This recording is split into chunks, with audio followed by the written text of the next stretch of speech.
আল্লাহ নবীর উপরে ওহী এলো, হুজুরের চেহারা মোবারক লাল হয়ে গেল, চেহারা দিয়ে শরীর দিয়ে দরদর করে ঘাম পড়ল। রাসূলুল্লাহর ওহীটা শেষ হয়ে গেল, আল্লাহ নবী মুস্কি মুস্কি হাসছিলেন। রাসূলুল্লাহ সাল্লাল্লাহু আলাইহি ওয়াসাল্লামের গাটা মুছায় দেওয়া হলো, গামছা ভিজায়া অথবা কাপড় ভিজিয়ে রাসূলুল্লাহকে মুছিয়ে দেওয়া হলো। আল্লাহ নবী মুস্কি মুস্কি হাসছিলেন। মুসল্লিয়ানে কেরাম, সম্মানিত সুধী বৃন্দ, তরুণ প্রজন্মের ইয়াং জেনারেশন, যারা দেশ জাতি সমাজ পরিবর্তন করে দেয়, সেই জেনারেশনের তরুণ যুবকদেরকে আমার হৃদয় থেকে উষ্ণ অভিনন্দন। মাহফিলের পার্শ্ববর্তী প্যান্ডেলে এবং চতুর্দিকে বিক্ষিপ্ত ছড়িয়ে ছিটিয়ে থাকা মায়ের তুল্য বোনের তুল্য সম্মানিতা মহিলারা, আমাদের কলিজার টুকরা মেয়েরা, আমি সকলের প্রতি শ্রেণী মোতাবেক শ্রদ্ধা ভালোবাসা ও স্নেহ জ্ঞাপন করছি। আসুন আমরা সকলে রব্বে কারিমের দরবারে বিনয়ের সাথে শুকরিয়া আদায় করি। সকলে পড়ি আলহামদুলিল্লাহ। আমরা যে মাহফিলটায় মজলিসটায় এসেছি, এই মজলিসের নাম হলো তাফসীরুল কোরআন, মাজালিসুল কোরআন, মাজালিসুল্লাহ। কোরআনের মজলিস হলো আল্লাহ তাআলার মজলিস। সুতরাং আল্লাহ তাআলার মজলিসে আসতে পারা, আল্লাহর মজলিসে এসে বসতে পারা, এটা অনেক বড় সৌভাগ্যের ব্যাপার। দেখেন কেমন সৌভাগ্য, 3 কিলোমিটার দূরের থেকে একটা লোক চলে আসছে মাহফিলের কথা শুনে। সে বাড়িতে থাকতে পারে নাই, সে মনে মনে চিন্তা করেছে এই কোরআনের মজলিসে আমাকে অংশগ্রহণ করতেই হবে।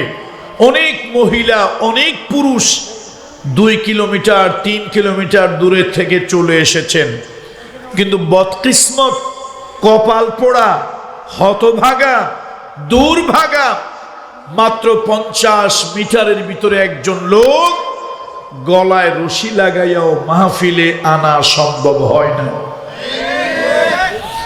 তাহলে এই যে আমরা এসেছি, বসেছি, এটা আমাদের কোনো কৃতিত্ব নয়।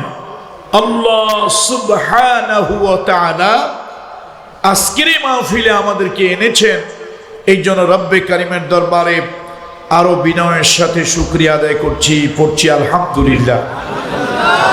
সাউন্ড সিস্টেম যিনি নিয়ন্ত্রণ করছেন, দৃষ্টি আকর্ষণ করছি, একটু ক্লিয়ার করে দিলে ভালো হয়, ধন্যবাদ, জাযাকাল্লাহ। আজকে আমি ভূমিকা দেব না, কোরআনুল কারীমের বড় একটা আয়াত তেলাওয়াত করেছি। তো বড় আয়াত তেলাওয়াত করেছি, আলোচনা অনেক বেশি, এর মধ্যে যদি ভূমিকা দিয়ে সময় পার করে দিই তাহলে আমরা কাঙ্ক্ষিত লক্ষ্যে পৌঁছতে পারবো না।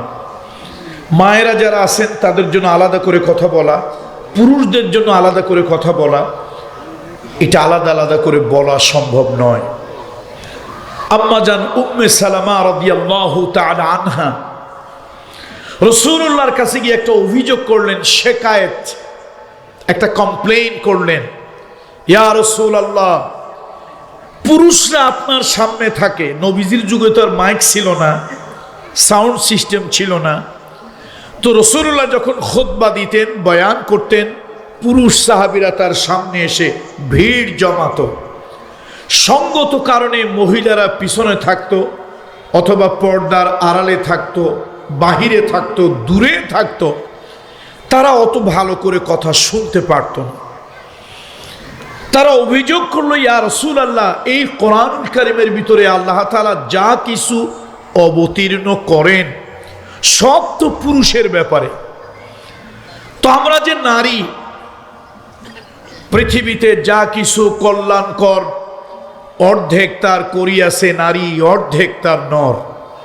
নারী এবং পুরুষ উভয় মিলেই পৃথিবীটা, শুধু পুরুষ দিয়ে চলে না, আবার শুধু মহিলাদের হাতে ছেড়ে দিলেও দেশটা থাকে না। এই নারী এবং পুরুষ উভয়ের সমন্বয়ে আল্লাহ তাআলা তার সৃষ্টি জগৎ করেছেন, সকল জীবের ভিতরে আল্লাহ তাআলা জোড়া দিয়েছেন, বিপরীত লিঙ্গ দিয়েছেন। পুরুষ যদি সৃষ্টি করেন, নারী সৃষ্টি করেছেন, নারী যদি সৃষ্টি করেন, পুরুষ সৃষ্টি করেছেন।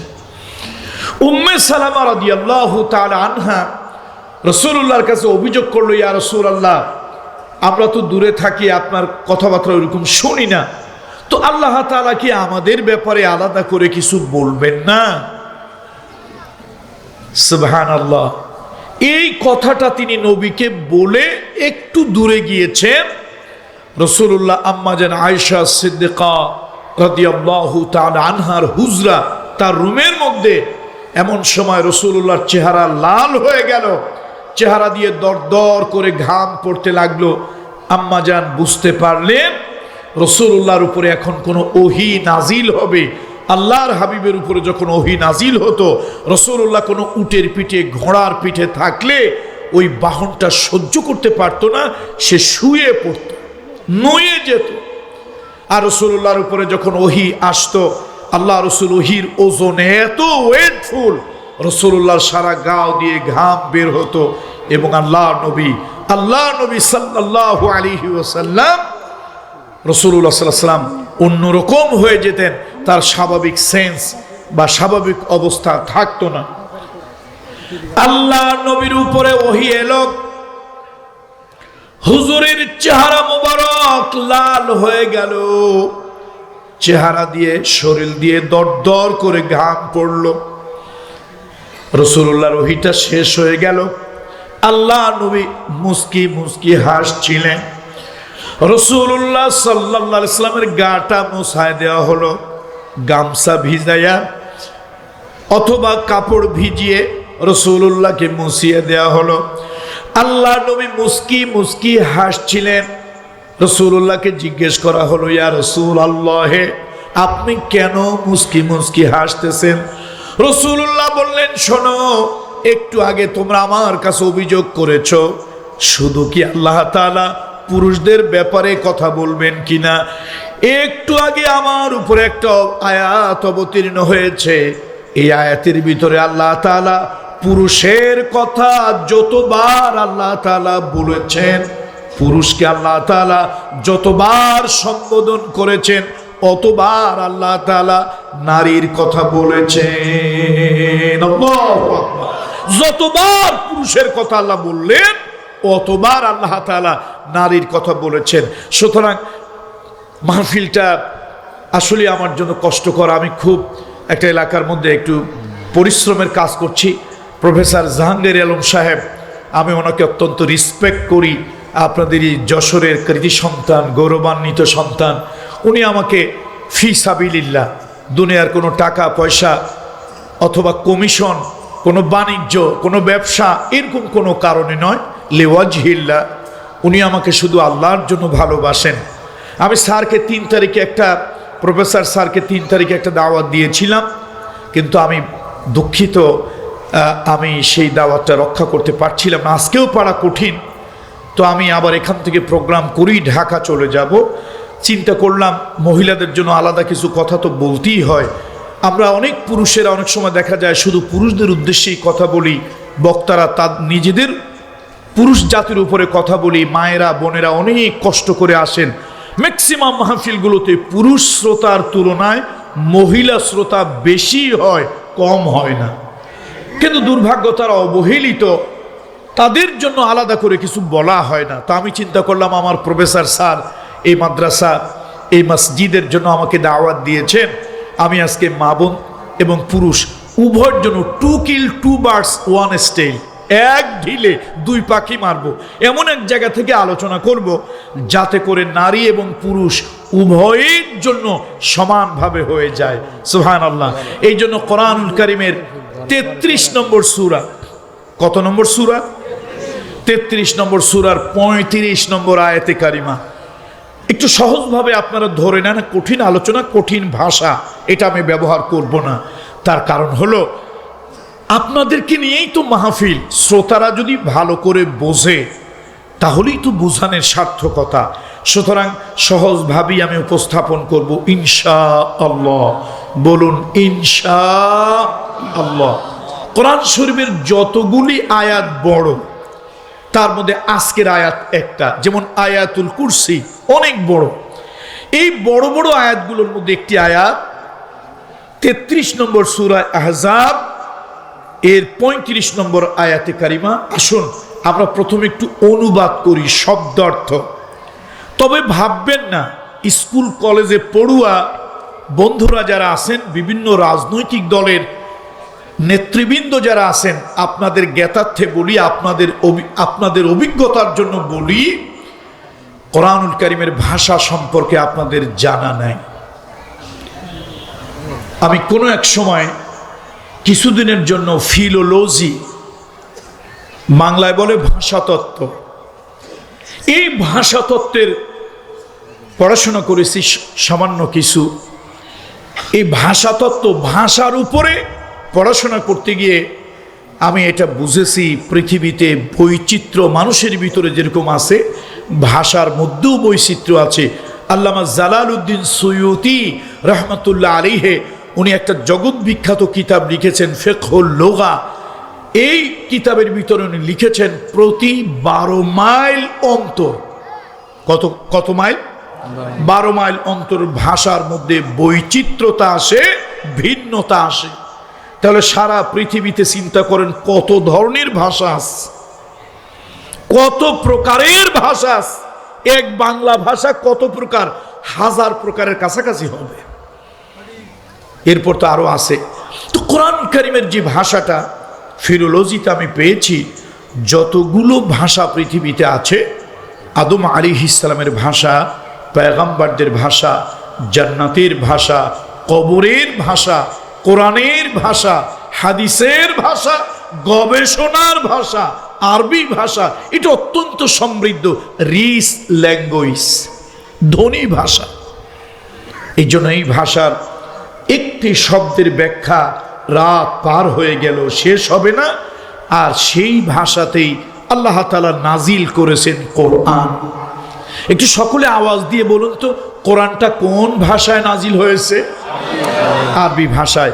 সুতরাং পৃথিবীর, আমরা ছোটবেলায় এটি দেব, আশুতোষ দেবের ডিকশনারি পড়েছি। একটু বড় হয়েছি, আমরা সংসদ পাবলিকেশনের ডিকশনারি পড়েছি। বিশ্ববিদ্যালয়, কলেজ, ইউনিভার্সিটিতে যখন গিয়েছি, আমরা অক্সফোর্ড পাবলিকেশনস তাদের ডিকশনারি পড়েছি। কোরআন হাতে নিয়ে আমি শপথ করে বলছি, শিক্ষিত লোকদের উদ্দেশ্য বলছি, পৃথিবীতে সংসদ বলেন, আপনার এটি দেবের ডিকশনারি বলেন, অক্সফোর্ডের ডিকশনারি বলেন, কোরআনের একটা ভাষার যতগুলি প্রতিশব্দ আছে, পৃথিবীতে আর কোনো ভাষার এত প্রতিশব্দ নাই। আবার একটু পড়ুন সুবহানাল্লাহ। এই জন্য আল্লাহ তাআলা বলেন, কুল লাউ কানাল বাহরু মিদাদাল লিকালিমাতি রাব্বি লানাফিদাল বাহরু ক্বাবলা আন তানফাদা কালিমাতু রাব্বি ওয়ালাউ জিনা বিমিসলিহি মাদাদা। হে নবী, আপনি বলে দেন, সমুদ্রের পানি দিয়ে যদি তোমরা কালি বানাও, এই যে সমুদ্রের ভিতরে, সাগর মহাসাগরের ভিতরে লক্ষ কোটি অযুত কোটি টন, বিলিয়ন ট্রিলিয়ন টন পানি আছে। আল্লাহ তাআলা বলেন, হে নবী আপনি বলে দেন, সাগর মহাসাগরের পানিগুলো যদি তোমরা কালি বানাও, গাছপালা বৃক্ষ তরুলতা গুলো যদি তোমরা কলম বানাও, আর মানুষ এবং জিন সম্প্রদায় তোমরা যদি লেখক হয়ে যাও, লিখতে লিখতে একদিন সমুদ্রের পানি দিয়ে বানানো কালিগুলি ফুরিয়ে যাবে। আর জিন ও ইনসান লিখতে লিখতে একদিন হয়রান পেরেশান হয়ে যাবে, তারপরও তোমার প্রভুর বাণী লেখা শেষ হবে না। আল্লাহু আকবার, চিৎকার দিয়ে বলুন আল্লাহু আকবার। কি আজীব কথা, কি মানে বিস্ময়কর কথা। তবে আমার কোনো কলেজ ইউনিভার্সিটির ভাই বন্ধুরা মনে হইতেছে হুজুররা পরের বাড়ি খায়, 6 মাসে বছর যায়। হুজুর এরকম আবেগে আন্দাজে অনেক কথাই বলে। কোন কোন বন্ধু, আমি তাকে ক্রিটিসাইজ করছি না, আমি বন্ধুকে তার জ্ঞানের প্রদীপ জ্বালাতে বলছি, বন্ধু আপনার ধারণা হতে পারে যে আমরা আন্দাজে কথাবার্তা বলি। আমি ঢাকা বিশ্ববিদ্যালয়ের লাইব্রেরিতে রিডিং রুমে যখন পড়াশোনা করতাম বিভিন্ন বিষয় নিয়ে, চিন্তা গবেষণা, মাদ্রাসা বাংলাদেশের প্রসিদ্ধ একটা প্রতিষ্ঠান তামিরুল মিল্লাত, এই প্রতিষ্ঠানের একটি স্টুডেন্ট হয়ে আমি যত লাইব্রেরি আমার জীবনে দেখেছি, সৌদি আরবের উল্লেখযোগ্য ইউনিভার্সিটিতে আমি গিয়েছি, তাদের লাইব্রেরিতে ঢুকেছি। আল্লাহ, আপনাদের এই মাঠ যত বড়, অনেক লাইব্রেরি আছে, যেটা কিং সাউথ ইউনিভার্সিটির লাইব্রেরিতে গিয়েছিলাম কিছুদিন আগে, মনে হলো এই মাঠ যত বড়, লাইব্রেরি তার থেকে বেশি বড়। এখন একটা লাইব্রেরিতে যত হাজার হাজার কিতাব আছে, এই কিতাবটা কারো পক্ষে কোনো ট্রাকে বহন করা সম্ভব নয়, কোনো গাড়িতে বহন করা সম্ভব নয়। আচ্ছা, আপনারা যারা বিজ্ঞানের ব্যাপারে ধারণা রাখেন, বাজারে এক ধরনের ছোট্ট ছোট্ট ডিভাইস পাওয়া যায়, ডিভাইস, এটার নাম হলো মেমোরি চিপস। একটু যুবক বন্ধুরা, স্কুল কলেজের বন্ধুরা বলুন তো জিনিসটার নাম কি? এই ক্যামেরার বন্ধু, মিডিয়াতে যারা আসছেন ওনারাও চিনেন। ছোট্ট একটা ডিভাইস, এটার নাম মেমোরি চিপস। এটা 120 গিগাবাইটের একটা মেমোরি চিপস। তার মধ্যে এই বিশাল মাঠের মতো একটা লাইব্রেরি, যত বই আছে স্ক্যান করে কম্পিউটারে কম্পোজ করে অথবা ফটোকপিতে জিরক্স কপি ফটোকপি করে এই ছোট্ট মেমোরি চিপসের মধ্যে ঢুকিয়ে রাখা যায়। আপনি ওই মেমোরি চিপসটা পকেটে নিয়ে আপনাদের পুরা উপজেলা ঘুরে আসেন, আপনার পকেটে কিছু আছে, আপনি কি তা টের পাবেন? অথচ আপনার এই পকেটে আছে একটা ছোট্ট মেমোরি চিপস, একটা ডিভাইস, ওর ভিতরে অন্তত 1 লক্ষ বই ফটোকপি করে কম্পোজ করে ওর ভিতরে আপনার রেখে দেওয়া হয়েছে। তাহলে 1 লক্ষ বই কিসের মধ্যে? একটা চিপসের ভিতরে, মেমোরির ভিতরে। আর ওই মেমোরি কোন জায়গায়? আপনার পকেটের ভিতরে। তাহলে মাঠের মতো একটা লাইব্রেরি আপনার পকেটের ভিতরে। আচ্ছা, আপনি কি 100 বছর আগে বিজ্ঞান যখন এত আবিষ্কৃত হয় নাই, আপনি কি এই উদাহরণটা কাউরে বুঝাইতে পারতেন? এবার আমি আপনাদেরকে বলি, মানুষের জ্ঞান দিয়া, মানুষের ব্রেন দিয়া, মানুষের জেহেন দিয়া মানুষ যদি এটা করতে পারে, সে একটা ছোট্ট মেমোরি কার্ডের ভিতরে, ছোট্ট একটা মেমোরি চিপসের ভিতরে তার লক্ষ লক্ষ বই যদি ঢুকিয়ে রাখতে পারে, মানুষের ব্যক্তিগত জীবন, সামাজিক জীবন, রাজনৈতিক জীবন, রাষ্ট্রীয় জীবন, আন্তর্জাতিক জীবন, একটা মানুষের জীবনের জন্য যা কিছু প্রয়োজন, আল্লাহ তাআলা এই কিতাবের মধ্যে সব কিছু ঢুকিয়ে রাখতে পারেন কিনা? অবশ্যই পারে। যদি না পারে, তোমার যদি এই ধারণা হয় এটা আল্লাহ পারে না, তাহলে তোমার মতো বেওকুফ আর নাদান এই বিজ্ঞানের যুগে থাকা উচিত নয়। ছোট্ট মেমোরি চিপসের ভিতরে 14 গোষ্ঠী আছে, আর তোমার ব্যক্তি জীবন, বৈবাহিক জীবন, সামাজিক জীবন, রাষ্ট্রীয় জীবন, আন্তর্জাতিক জীবন, তোমার কোর্ট কাছারি, অফিস আদালত, স্কুল কলেজ, 14 গোষ্ঠী সব এই কোরআনের মধ্যে, কালামুল্লাহর মধ্যে ভরে রাখা যায় না, এমন ধারণা নির্বোধ মূর্খ ছাড়া আর কেউ করতে পারে না। সুতরাং সে কোরআন, ভাববেন না কোরআনের আয়াত একটা পড়ছি আর সব আধা ঘন্টায় শেষ হয়ে যাবে, না, রাত চলে যাবে, দিন পার হয়ে যাবে, সপ্তাহ মাস গত হয়ে যাবে, কিন্তু তারপরও কালামুল্লাহর এই কথা লিখে বলে শেষ করা যাবে না। মা বোনরা যারা আছেন চুপ হয়ে শুনবেন, পুরুষেরা যারা আছেন শুনবেন। আমি আজকে কোনো বেশি কথা বা বাড়তি ভূমিকা ছাড়া সরাসরি কথাগুলো বলবো। আল্লাহ তাআলা বলছেন, ইন্নাল মুসলিমিনা ওয়াল মুসলিমাতি ওয়াল মুমিনিনা ওয়াল মুমিনাত। আল্লাহ তাআলা বলেন, শোনো, যারা নাকি মুসলমান হবে, যারা নাকি ঈমান আনবে, আর যারা নাকি দ্বীনের আনুগত্য প্রকাশ করবে, যারা নাকি সত্য কথা বলবে, আর যারা নাকি ধৈর্য ধারণ করবে, আর যারা হলো আল্লাহকে ভয় করবে, আর যারা নাকি গরিব দুঃখীকে সাদকা দেবে, দান করবে, আর যারা নাকি আল্লাহর সন্তুষ্টির জন্য রোজা রাখবে, আর যারা তাদের ইজ্জত আবরু চরিত্র হেফাজত করবে, আর বেশি বেশি পরিমাণে যারা আল্লাহ তাআলার জিকির করবে, আ'আদ্দাল্লাহু লাহুম মাগফিরাতান ওয়া আজরান আযীমা। আল্লাহ তাআলা এই 10 প্রকারের লোকদের জন্য আল্লাহ ওয়াদা করতেছেন, আল্লাহ তাদের জিন্দেগির গুনাহ খাতা আল্লাহ মাফ করে দেবেন। শুধু গুনাহ খাতা মাফ করে দেবেন না, আল্লাহ তাআলা উত্তম প্রতিদান জান্নাত দান করবে। আল্লাহু আকবার। তাহলে পর্দার মা বোন যারা আছেন, মাগো ও মা ও বোন, 10টা কথা পুরুষেরা আপনারা মনে রাখেন, 10টা কথা, 10টা কাজ, 10টা গুণ যারা অর্জন করবে, আল্লাহ তাআলা তাদের সাথে একটা ওয়াদা দিচ্ছেন যে আমি আল্লাহ তাদেরকে মাফ করে দেব, আর আমি আল্লাহ তাদেরকে উত্তম প্রতিদান জান্নাত দেব। তবে আপনারা ভাববেন না এটা ইলেকশনের ওয়াদা নয়।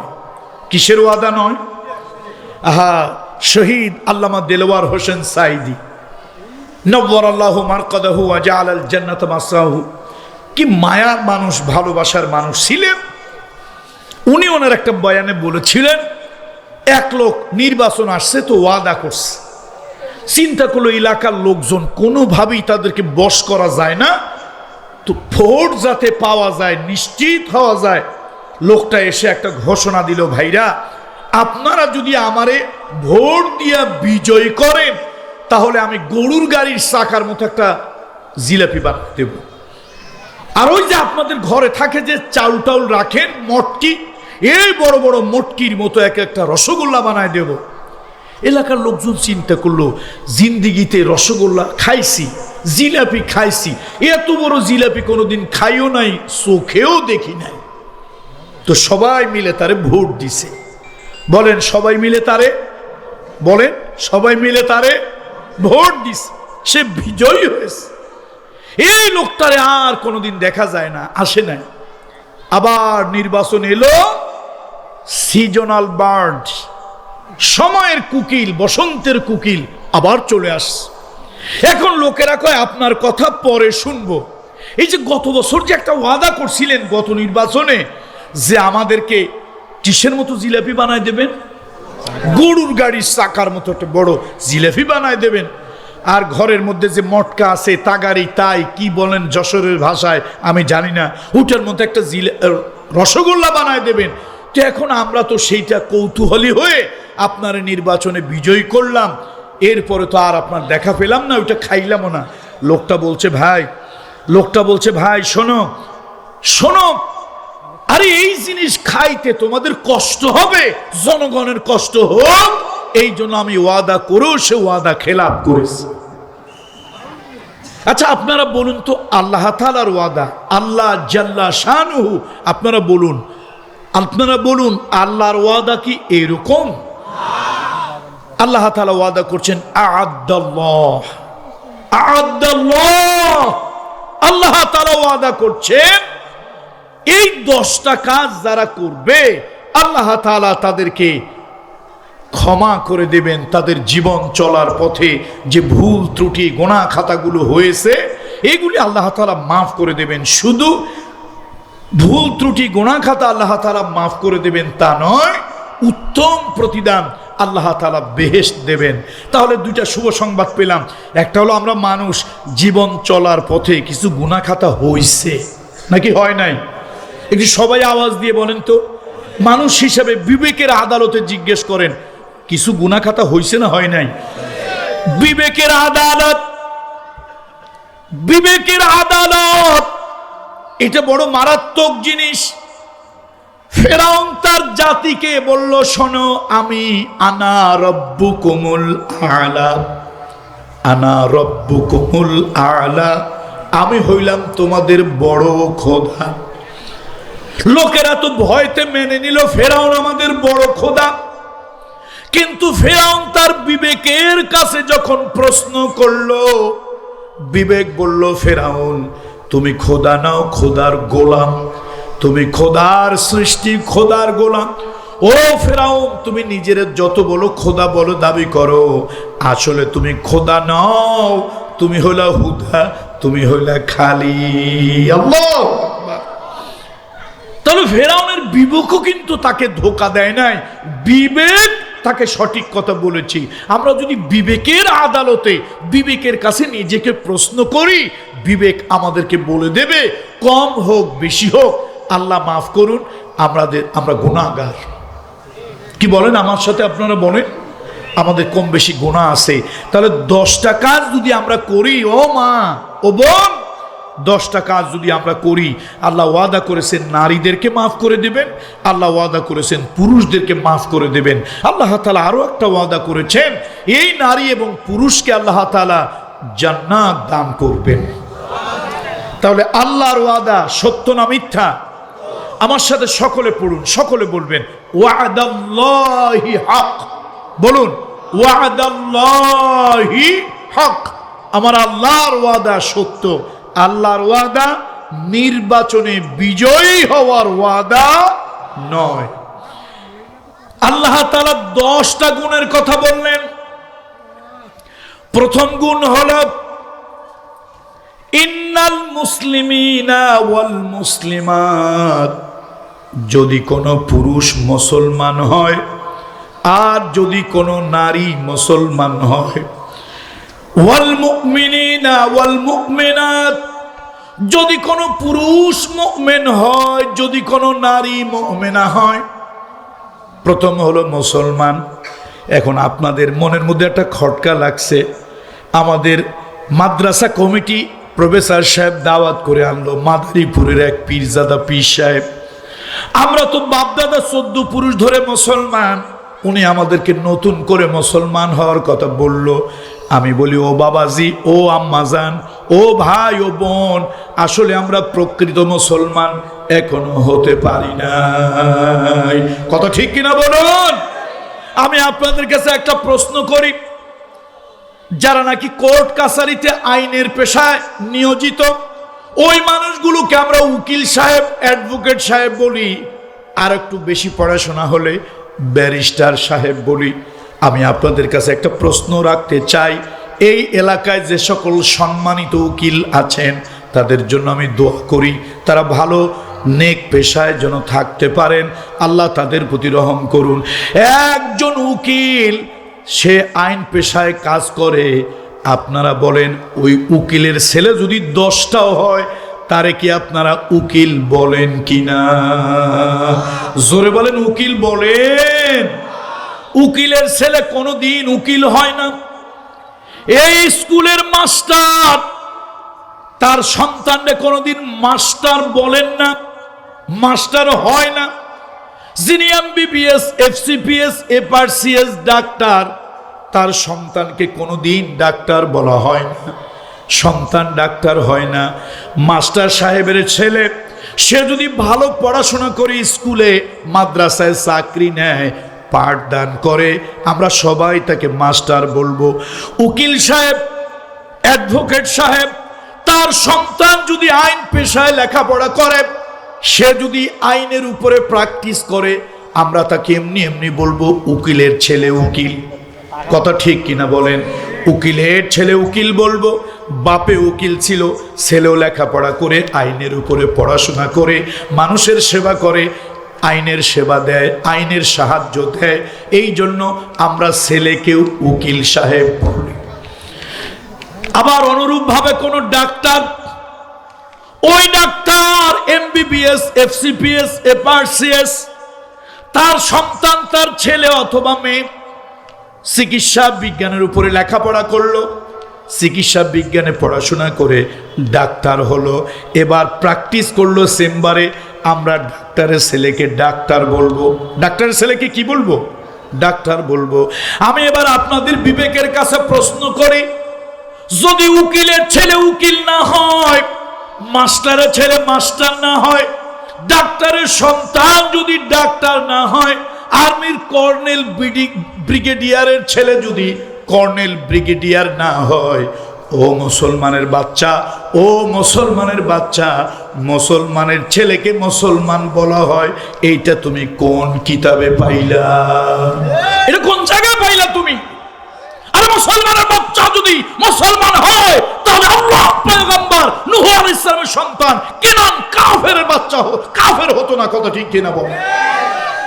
তিনি উলুল আযম পয়গম্বর, যে নবীদের নাম আল্লাহ তাআলা কোরআনে এনেছেন, তারা আমাদের কাছে অত্যন্ত সম্মান। সব নবীদেরকেই আমরা আহলে সুন্নাত ওয়াল জামাত সব নবীদেরকে সম্মান করি, শ্রদ্ধা করি, ইজ্জত করি, তাজিম করি। এটা আমাদের আকীদা, এটা আমাদের ঈমান। কথা ঠিক কিনা বলুন? তার মধ্যেও যেই পয়গম্বরদের নাম কোরআনে এসেছে আমরা তাদেরকে আরো বেশি সম্মান করি। তাহলে নূহ আলাইহিস সালাম এত বড় একজন সম্মানী নবী, যার নাম কোরআন শরীফের ভিতরে এসেছে, সেই পয়গম্বরের সন্তান কিনান কাফের হইল কেমনে? পর্দালের মা এবং বোনদেরকে বলি, মা গো, কোরআনুল কারীমের সূরা আত-তাহরীম 66 নম্বর সূরা, এই সূরার ভিতরে এসেছে, দেখেন পয়গম্বর মুসা আলাইহিস সালাম যেই ফেরাউনের বাড়িতে লালিত পালিত হয়েছে, ফেরাউন ছিল কাফের, তার বিবি আসিয়া ছিল মুমিনা, ঈমানদার। এই ঈমানদার নারী তার ঈমানের কারণে আল্লাহ তাকে ঊর্ধ্বলোকে নিয়ে গেলেন সম্মানের সাথে, এবং জান্নাতের ভিতরে আল্লাহ তাআলা তার জন্য আলাদা করে একটা ঘর বানিয়েছেন। বলুন সুবহানাল্লাহ। তাহলে ডাক্তারের ছেলে ডাক্তার হয় না, মাস্টারের ছেলে মাস্টার হয় না, পড়াশোনা করলেই তিনি হয়। অনুরূপভাবে মুসলমানের সন্তান কখনোই মুসলমান হয় না, হতে পারে না, সে যদি আল্লাহর কাছে স্যালেন্ডার করে, আত্মসমর্পণ করে, আল্লাহর শরিয়াত মুহাম্মদ রাসূলুল্লাহর সুন্নাত যদি মেনে নেয়, মুসলমানের ছেলেও মুসলমান। মুসলমানের ছেলে কি মুসলমান? না হলে শুধু বাবার কারণে মুসলমান হলে কাফেরের ঘরে ইব্রাহিম খলিলুল্লাহ মুমিন কিভাবে হলেন? আর নবীর ঘরে সন্তান কেনান কিভাবে কাফের হলো? সুতরাং আসুন, আল্লাহ তাআলা 10টা গুণের কথা বলেছেন। প্রথম, আমাদের মুসলমান হতে হবে কমপ্লিট স্যালেন্ডার টু অলমাইটি আল্লাহ। আল্লাহর কাছে নিজেকে পুরোপুরি আত্মসমর্পণ করবেন। অর্ধেক আল্লাহ রশিও ধরবেন, আবার অর্ধেক আট রশিও ধরবেন। দুই রশি একসাথে ধরলে আল্লাহর গোলাম পুরোপুরি কেমনে হইলে? সুতরাং আল্লাহ তাআলা বলেছেন মুসলমান হওয়ার জন্য পুরুষকে, ওয়াল মুসলিমাত, মুসলমান হওয়ার কথা বলেছেন আল্লাহ মহিলাদেরকে। এবার আল্লাহ বলেছেন মুমিন হওয়ার জন্য, আল ঈমানু বিজউন ওয়া সাবউনা শুবাতান ফাআফজালুহা কাউলু লা ইলাহা ইল্লাল্লাহ ওয়া আদনাহা ইমাতাতুল আযাই আনিত তারিক আল হায়াউ শুবাতু মিনাল ঈমান। ঈমান নামক গাছের 70 থেকে 77টা ডালপালা আছে, তার মধ্যে সর্বশ্রেষ্ঠ হলো লা ইলাহা ইল্লাল্লাহ। পর্দারের মাদেরকে বলি, মা, ঈমানের বড় একটা অঙ্গ হলো, ঈমানের বড় একটা অংশ হলো লজ্জা শরম। আজকে দুঃখের সাথে বলতে হয়, গরুর লজ্জা আছে, লেজ দিয়ে লজ্জাস্থান ঢেকে রাখে। অন্যান্য পশু পাখির লজ্জা আছে, লজ্জাস্থান পাখা দিয়া লেজ দিয়ে ঢেকে রাখে। আমার মা, আমার বোন, আমার মেয়ে, এই মায়ের জাতি, বোনের জাতি, মেয়ের জাতি, দুর্ভাগ্য, তারা আজকে ক্রমান্বয়ে লজ্জাহীন হয়ে যাচ্ছে। 10 হাত শাড়ি দিয়েও একজন নারী তার গাও, তার দেহ, তার লজ্জাস্থান, তার অঙ্গ প্রত্যঙ্গগুলি ঠিক মতো ঢাকতে পারেন না। কোথায় যাবো এই দুঃখের কথা? আর দেখেন দুনিয়ায় কি সভ্যতা আসলো। আপনারা বলেন এটা নাকি আধুনিক যুগ, আধুনিক সভ্যতা। পুরুষের কাপড় যত বাড়ে পুরুষ তত ভদ্র হয়, হাই সোসাইটির লোক হয়। নারীর কাপড় যত কমে নারী নাকি সমাজে ততই দামি সম্মানিত হয়। পুরুষ প্রথম পড়ছে জাইঙ্গা, জাইঙ্গার উপরে পড়ছে প্যান্ট, প্যান্টের উপরে পড়ছে গেঞ্জি, গেঞ্জির উপরে পড়ছে শার্ট, শার্টের উপরে পড়ছে কোট, কোটের কাছে আবার গলা বের হয়ে না থাকে পড়ছে একটা টাই। পায়ে দিছে কি? কথা কয় না। কোট প্যান্ট পরলে পায়ে কি চপ্পল দেয় না মুজা দিয়ে জুতা দেয়?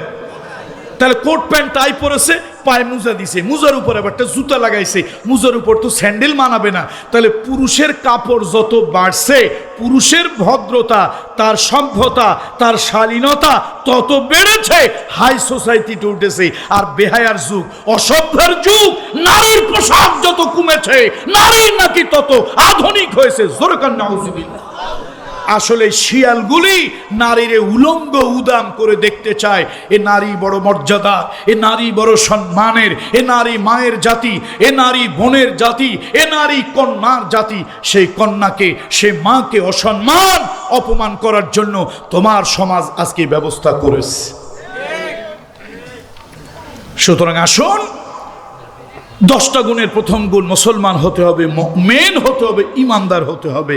এরপরে ওয়াল কানিতিনা ওয়াল কানিতাত, আল্লাহর বিধানের প্রতি পুরোপুরি আনুগত্যশীল হতে হবে। অনেক মুসলমান ভাই আছেন, রাগ করবেন না, আমরা অনেক কথা বললেই আপনারা বলেন এই তো হুজুরের রাজনীতি করে এবং আমাদেরকে বাধা দেন আপনারা। আমি বিনয়ের সাথে জানতে চাই, আল্লাহর কোরআন এবং রাসূলের সুন্নাহ যেভাবে অবতীর্ণ হয়েছে সেভাবে যদি আপনি মানতেই না পারেন তো আপনি কেমন সাতার মুসলমান? আল্লাহর নবী, বিশ্ব নবী, মানবতার বন্ধু মুহাম্মদ রাসূলুল্লাহ সাল্লাল্লাহু আলাইহি ওয়াসাল্লাম বলেন, ও সাহাবারা, আমি তোমাদেরকে নিয়ে একটা অভিযানে যেতে চাই, আমি তোমাদেরকে নিয়ে একটা যুদ্ধে যেতে চাই। তখন মক্কার ভিতরে প্রচন্ড গরম, প্রত্যেক গাছের খেজুরগুলো পেকে গেছে। আপনাদের বোঝানোর জন্য বলি, আপনাদেরকে বোঝানোর জন্য বলি, এটা ইতিহাস আর কোরআনে নাই। ধরেন কথার কথা, এত গরম পড়ছে, এর মধ্যে আপনাদের ইরি ধান মাঠের মধ্যে, শুধু ইরি ধান আর ইরি ধান, ধানও ভালো হয়েছে, হাজার হাজার হেক্টর জমিতে ইরি ধানে পাকা, প্রচন্ড গরম, ধানগুলি পেকে গেছে, কেটে ঘরে আনতে হবে সারা বছরের খাবার, এগুলি বিক্রি করে নিজেদের অনেক কিছু বাড়িঘর করবেন। এমন সময় হুজুর এসে, পীর সাহেব এসে বলল, আপনাকে এলাকা ছেড়ে 10 দিনের জন্য একটু বাহিরে যেতে হবে। আপনি বললেন, আপনি কেমন বেওকুফ হুজুর, আমার মাঠে মাঠে ধান, ধান পেকে গেছে, যে কোনো সময় কাটা লাগবে, যে কোনো সময় ঝড় হতে পারে, বৃষ্টি হতে পারে, শিলাবৃষ্টি হতে পারে, আমার তো সব নষ্ট হয়ে যাবে। আল্লাহ নবী, গাছে গাছে খেজুর পাকা, প্রচন্ড গরম, উট ভেড়া বকরি দুম্বাগুলো অসুস্থ হয়ে পড়েছে, রুগ্ন হয়ে পড়েছে। এমন সময় আল্লাহর নবী রহমতুল লিল আলামিন ডাক দিলেন, ও সাহাবারা, ও আমার সাহাবীরা, সকলের দাওয়াত দিয়ে দাও, এলান করে দাও, জোহরের জন্য যেরকম আজান দেওয়া হয়, হাইয়া আলাস সালাহ হাইয়া আলাল ফালাহ, মাইকে দেয় অথবা মুখে দেয়, আপনারা নামাজে আসেন। আসরের নামাজের জন্য নামাজের যেরকম আজান দেয়, হাইয়া আলাস সালাহ হাইয়া আলাল ফালাহ, আপনারা তাড়াতাড়ি ওযু করে মসজিদে আসেন, আসরের নামাজ পড়েন। আল্লাহ রাসূলের যুগে কোন জিহাদের ময়দানে রাসূলুল্লাহ যাবেন, আল্লাহ নবী কয়েকজন লোক পাঠায় দিতেন, তারা রাস্তায় রাস্তায় গিয়ে বলতো, আল জিহাদ আল জিহাদ আল জিহাদ, ইখওয়ানুল কিরাম ইখওয়ানুল কিরাম আইয়ুহাল মুসলিমুন আল জিহাদ ফি সাবিলিল্লাহ, ও মুসলমানেরা জিহাদ জিহাদ। মুসলমানেরা বুঝে নিত আল্লাহ নবী মুসলমানদেরকে কোন অভিযানে পাঠাবে। আল্লাহ রাসূল সাল্লাল্লাহু আলাইহি সাল্লাম, চতুর্দিকে গরম, গাছে গাছে খেজুর পেকে গেছে, গরমের যন্ত্রণায় ছাগল ভেড়া বকরি দুম্বাগুলি কারিবুল মাউত, মৃত্যুর কাছাকাছি চলে গেছে। এমন সময় রহমতের নবী বললেন, যাও রাস্তায় রাস্তায় এলান দাও, আমি একটু যুদ্ধের ময়দানে যাব, জরুরি জরুরি যাওয়া দরকার, না হলে অনেক ক্ষতি হয়ে যাবে। ভাইরা আমার, বন্ধুরা আমার, সব ইমানদারেরা যেতে রাজি হলো, কিন্তু অভাব। নবীজি বললেন, যার কাছে যা আছে দাও, কেউ কানের ফুল, কেউ কেউ নাকের ফুল, কেউ কানের দুল, যার কাছে যা ছিল। হযরত আবু বকর সিদ্দিক সামান্য একটা পোটলা এনে দিয়েছেন, রাসূলুল্লাহর কাছে বড় একটা স্তূপ হয়েছে। দেখেন বাড়ি ঘর সব ফেলাইয়া জমির ভিতরে খেজুর গাছে পাকা খেজুর সারা বছরের খাবার। আপনার আমার যেমন ইরি ধান, বড় ধান, আপনার আমার গম, চাউল, ডাউল, এটা যেরকম আরবদের কাছে ওরকম খেজুরটা হলো ওইরকম।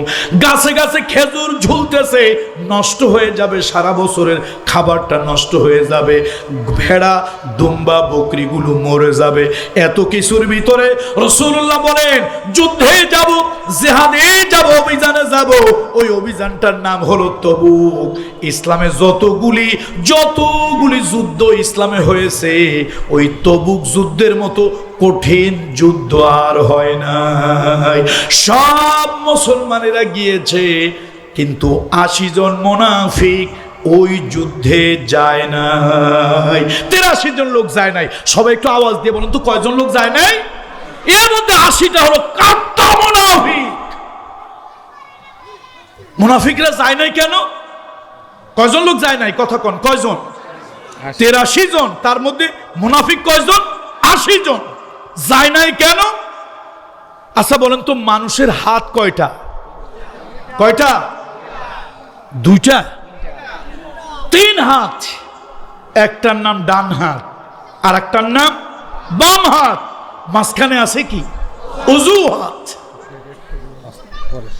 অজুহাত, শুধু অজুহাত। এই 80 জন মুনাফিক অজুহাতে যায় নাই।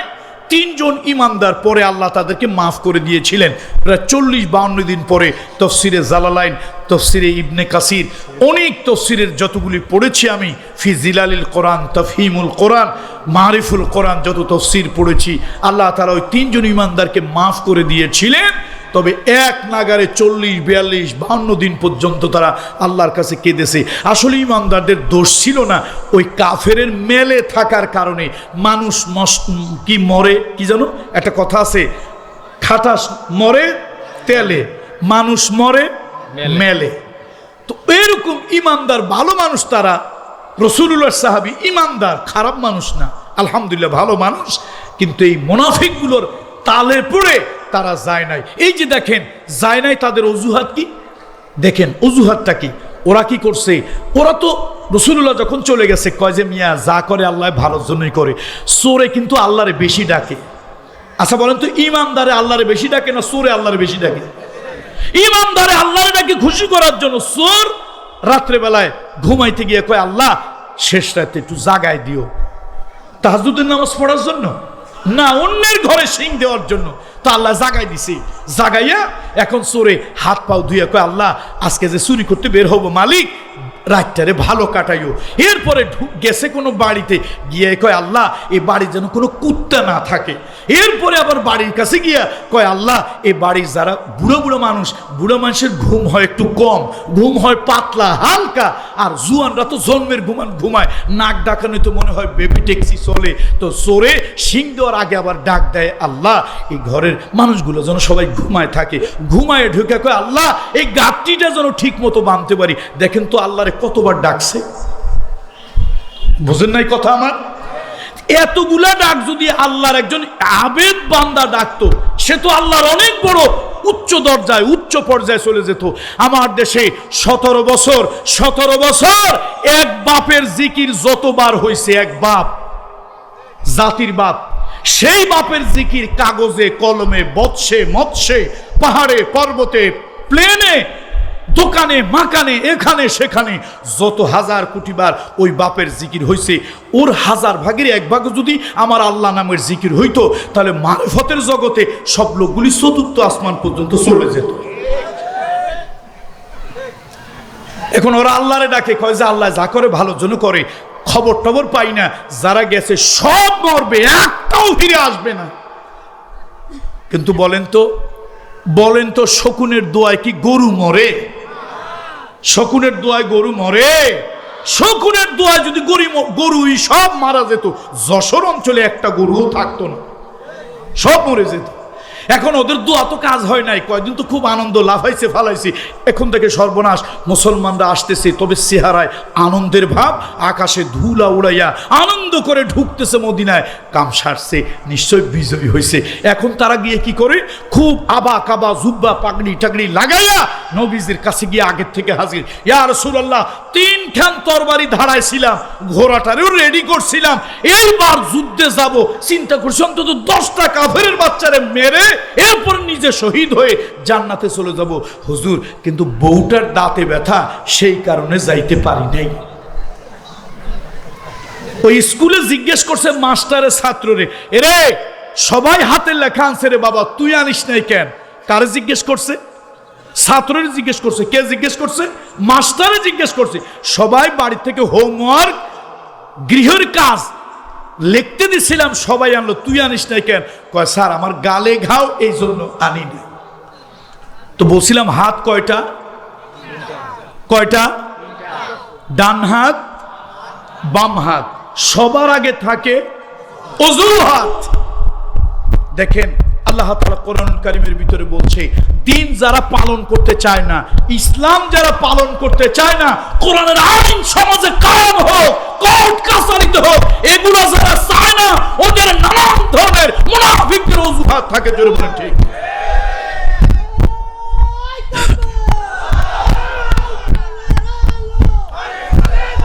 বন্ধুরা আমার, বন্ধুরা আমার, এক নেতায় কইছে, নাম নিলাম না, এক নেতায় কইছে, কয় শরিয়া আইন আমাদের দেশে চলে না।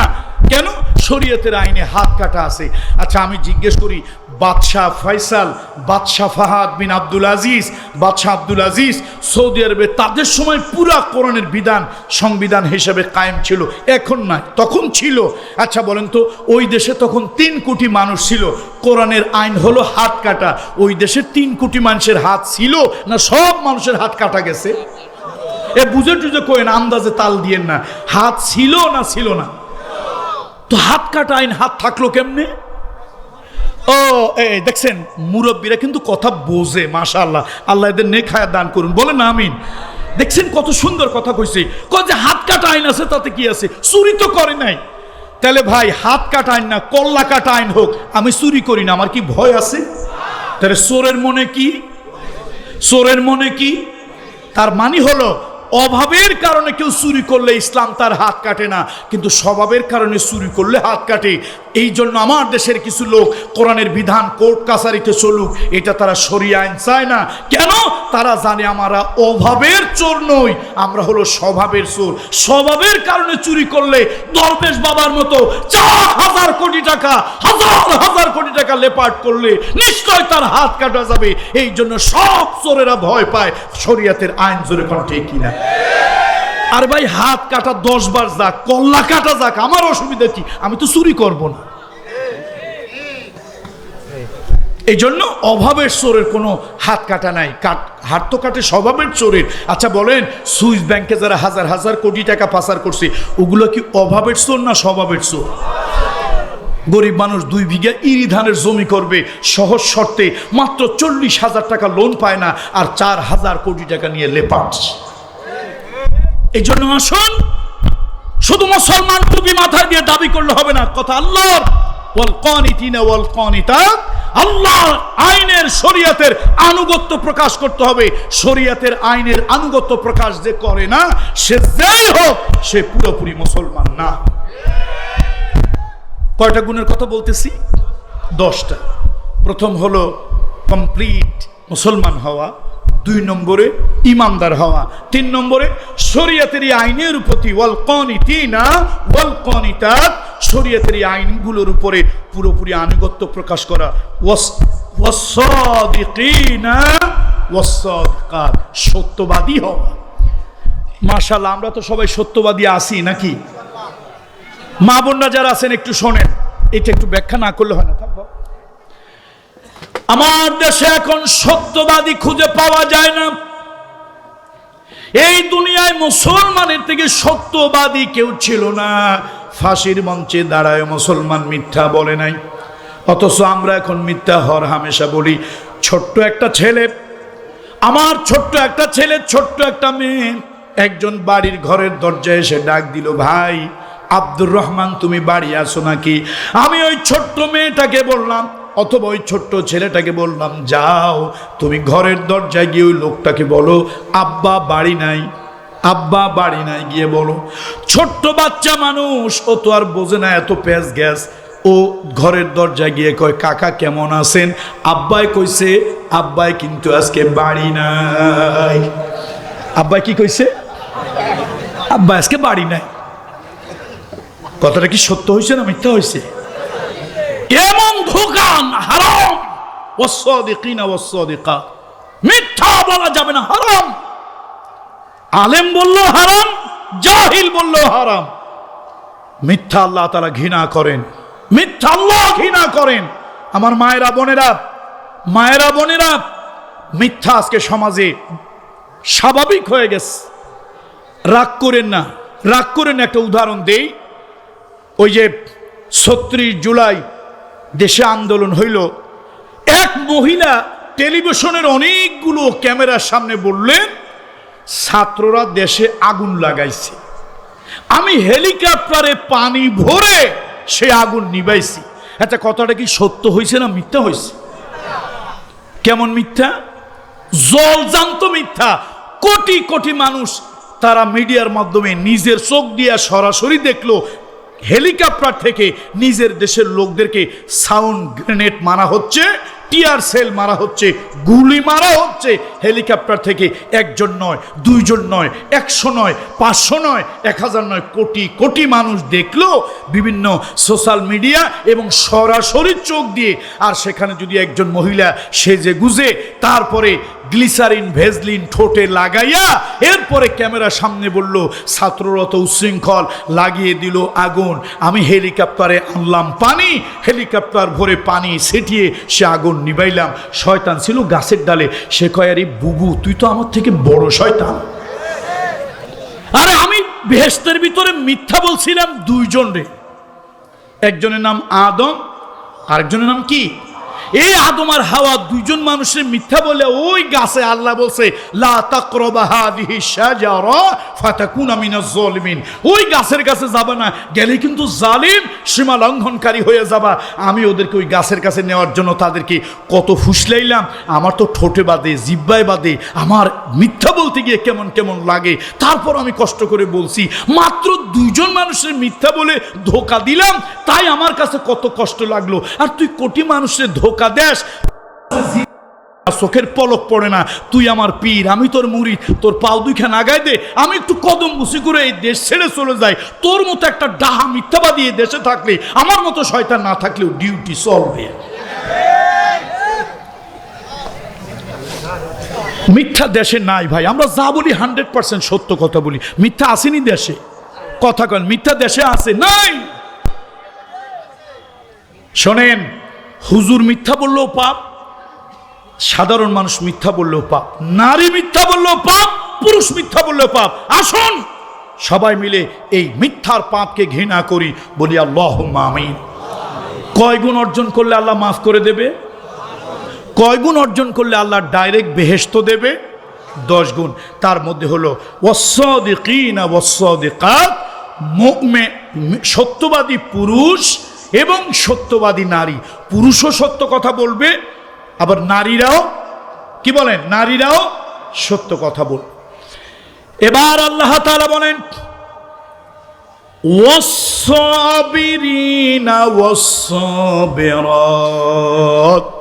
আল্লাহ তাআলা বলেন, শোনো, ধৈর্যশীল পুরুষ আর ধৈর্যশীল নারী। যেই পুরুষ ধৈর্য ধারণ করবে, যেই নারী ধৈর্য ধারণ করবে, ও মায়েরা, পর্দার আড়ালের মায়েরা, মায়েদেরকে বলি, মা গো, সংসারের মধ্যে ধৈর্য নাই, ওই সংসার টিকে না। সমাজে ধৈর্য নাই, ওই সমাজে কোনো শান্তি থাকে না। আমার বন্ধুদেরকে বলি, যে দল করেন, যে দল করেন, যে দল করেন, একটু ধৈর্য রাখবেন। ধৈর্য না থাকলে একজন আরেকজনের উপরে আক্রমণ করে, ধৈর্য না থাকলে মারামারি বেঁধে যায়, ধৈর্য না থাকলে সমাজের ভিতরে রক্তারক্তি হয়ে যায়। যদি ধৈর্য না থাকে তাহলে অনেক ঘর আছে, সংসার আছে, স্বামী স্ত্রী কোনোভাবে আর টিকানো যায় না। এই জন্য বিয়ে করবেন আপনারা, তবে বিয়ে করার আগে মেয়ে দেখবেন কম, কালো ধলো যাই হোক অসুবিধা নাই, কালো আল্লাহর বানানো। শোনেন, জাতের মেয়ে কালো ভালো, নদীর জল ঘোলাও ভালো। যুবকদেরকে বলি যারা বিয়ে করো নাই, মাইয়া দেখবা কম, মাইয়ার মায়েরে দেখবা বেশি। মাইয়া দেখবা কম, মাইয়ার মায়েরে দেখবা, যেই মায়ের মায়ের ধৈর্য কম, চালাক বেশি, কথা কয় বেশি, তার থেকে 200 কিলোমিটার দূরে থাকবা। কত কিলোমিটার দূরে? এই জন্য ধৈর্য যেখানে নাই, ধৈর্য যেখানে নাই, অশান্তি আর আগুন সেখানে আছে। দেখেন না, ধৈর্য শিখতে হইলে হযরত আইয়ুব আলাইহিস সালামের কাছে যাবেন। সবরে জামিল, সবরে জামিল। প্রথম একটা দুইটা ঘা হইলো, ঘা বাড়লো, গায়ের মধ্যে ঘা হইলো, জিহ্বার ভিতরে ঘা হয়ে গেল। হযরত আইয়ুব আলাইহিস সালাম আল্লাহ তাআলার কাছে শিকায়েত করে না, আজকে আল্লাহর কাছে একটা ফরিয়াদ করলো, অভিযোগ, শিকায়েত। আল্লাহ, আল্লাহ মালিক, আমার তো জিহ্বায় ঘা হয়েছে। রব্বি আন্নি মাসকি মাসানিয়া দুররু ওয়া আনতা আরহামুর রাহিমিন। আল্লাহ তাআলা ডাক দেখে, ও আইয়ুব, দেহের ভিতরে রোগ দিলাম, পোকা দিলাম, কিড়া দিলাম, শরীরের গোশতগুলি ছুটে গেল। তাফসীরে ইবনে কাসিরের একটা বর্ণনা এসেছে, জালালাইনের হাসিয়ার ভিতরে এসেছে, হযরত আইয়ুব আলাইহিস সালামের বিরাট বড় অট্টালিকা ছিল, সব চলে গেল। লোকজন তার উপরে অস্থির হইয়া, লোকজন তার উপরে অস্থির হইয়া একটা এলাকা শহর থেকে তাড়িয়ে দিল, একটা নির্জন এলাকায়, পাহাড়ি এলাকায় চলে গেল। অবশ্য কোন কোন মুফাসসির বলেছেন এই আইয়ুব নবী আইয়ুব নন। যাই হোক, নবী আইয়ুব হোক আর আইয়ুব নামে হোক, ওই ব্যাখ্যা এখন দেওয়ার আমার সময় নাই, ধৈর্যের কথা বলতেছি। আইয়ুবকে পাঠিয়ে দিলেন। হযরত আইয়ুব আলাইহিস সালাম এক পাহাড়ি এলাকায়, জঙ্গলে, নির্জন এলাকায় চলে গেলেন। কেন? অত গন্ধ কেউ সহ্য করতে পারে না। আইয়ুব আলাইহিস সালাম ওর মধ্যে থাকে, আল্লাহ নামের তাসবিহ পড়ে। একদিন জিহ্বার ভিতরে ঘা হলো, তিনি আল্লাহকে ডাক দিলেন, আল্লাহ। একটু আল্লাহরে ডাক দেন না, চিকন না, মোটা মোটা মোটা মোটা করে ডাক দেন, দেখেন কি মজা লাগে। বলেন আল্লাহ, আবার একটু বলেন না আল্লাহ। মজা লাগে না? মজা লাগে না? বলেন কি মধু, আল্লাহু আকবার। আমার আল্লাহ নামে কি মধু, কি সুধা, কি জাদু। আইয়ুব আলাইহিস সালাম আল্লাহকে ডাক দিয়েছে, আল্লাহ। আমার আল্লাহকে আইয়ুব কি, আল্লাহ আমার গায়ের মধ্যে কিরা দিয়েছেন, পোকা হয়েছে, গন্ধ হয়েছে, সবাই আমাকে ছেড়ে গিয়েছে, বিবি ছাড়া আমার সবাই ছেড়ে চলে গেল। আল্লাহ আপনি আমার জিহ্বায় ঘা দিয়েন না।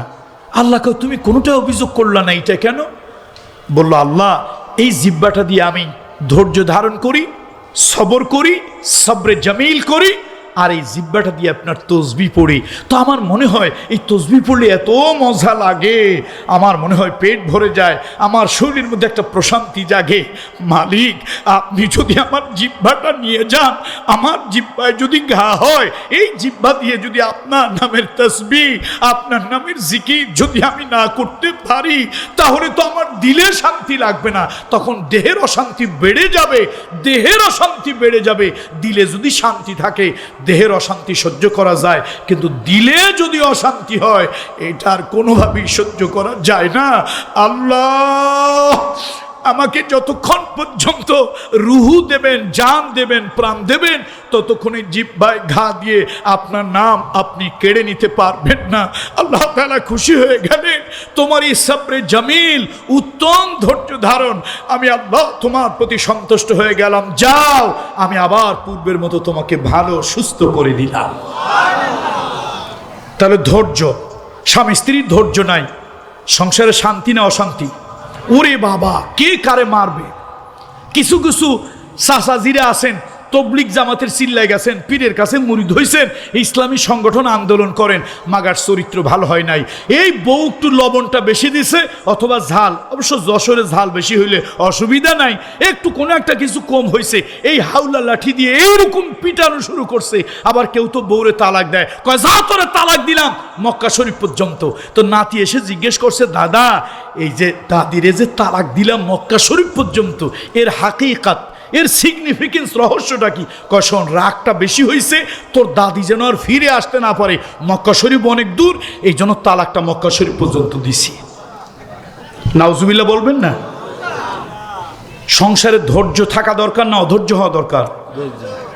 আমি আমার মা এবং বোনদেরকে, আপনারা যদি রাগ না হন, 1 মিনিট 2 মিনিট একটা সবক দিতে চাই, দিব।